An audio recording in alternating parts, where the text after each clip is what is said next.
fortifications inclinates to only interpret the main fortress or the main castle or the main city wall and doesn't include the landscape, which is important because it's part of a fortification, and I'll explain that in a minute.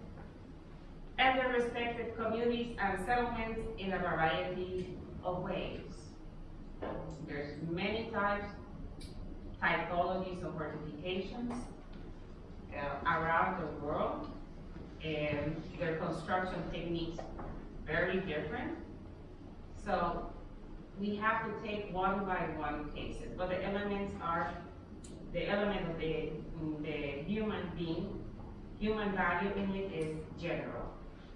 And surviving fortifications from the distant past to recent times have served as a major link to the history of human settlements, nations, and even regions.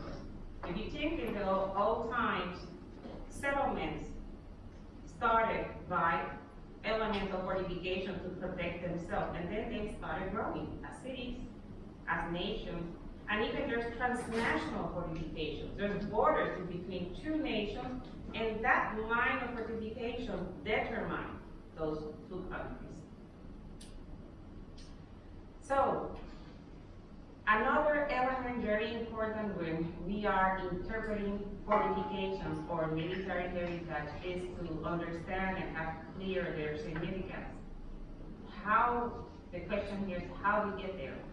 What tools do we use to be sure that we are on the right track to understanding the significance of that fortification, of that resource? So we see here that all historic fortifications have become fragile, very fragile heritage system. It's kind of redundant. Fortification, fragile? Yes, they're fragile for two main reasons. Because they lost of their original context for which they were built. Fortifications today are what? They can be in the format, they survive in different formats of reuse. They can be historic landmarks, they can be places of memories, memorials, they can be monuments, they can be museums, they can be recreational areas, and many, many others. And there's nothing wrong with that. Don't get me wrong. This is great because these are good reuses, but they are not active in war. They're not. The war today takes place in a very different fashion, technological. The forts are totally out of date for that. So what happens to them? They're out of their context. So how we bring back their significance? Through research. And I'm so glad that you have a great staff here dedicated to research, because that's the clue. That's the key here to understand the significance of fortifications and to understand their values, to be able to understand their values through research. Research is necessary to achieve the significance. Now, what kind of research? It could be in different formats. Again, historic research on documentation, on archives, libraries, publications, even oral history with communities, interviews to people from the community that have lived there long time and know stories and know how things happen or didn't happen. And they have all that memory of the history and stories about the site. In my case, I am from Puerto Rico. Puerto Rico was a colony of Spain and became a colony of the United States as a result of the Spanish-American War in 1898. But when Spain retreated from the island, they took everything with them. We don't have any documentation, original documentation from our Spanish colonial period, which means before 1898 in Puerto Rico. We do have copies that we have made. Every time you have to go to Spain to do research, it's very costly because you have to pay lodging, ticket, meals, the time, and reproduction. for every single research. Imagine. So that's another great investment on conducting research. And same with Puerto Rico, every country in Latin America or Hispanic America that was a colony of Spain, same situation.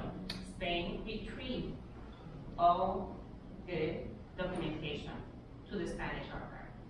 But to make it worse, they're not all centralized in one archive. They're spread, and there's no guidelines that say everything from Puerto Rico is here, everything from Mexico's here, everything from Cuba's here. No, that's your job as a researcher. And a little percentage of luck that you can connect that part is here, the paper version is here, and then the map is in another archive in another city. So you have to connect across both. Thanks God, you, today's generation, are lucky that a lot of this information is online. But in my times, it wasn't like that. You have to go there physically, they will throw in your desk a bundle, tied with rope, all dusty, and you have to spend the whole day there. And pray God that you find something. So, we also, through scientific research on materials, we need to know what about the materials that different fortifications were built. Ethnographic research in the community to be conducted at the surrounding communities. Natural science research, what natural resources are located in the fortifications. We can have a specific specimen, botanical specimen that is unique and is endangered and only lives there. We can have some kind of small fauna element, like, I don't know, a little rodent that is only lives in there, some kind of insect that only lives in there, endangered, and that's also needs to be protected and interpreted. Intangible heritage research, how the community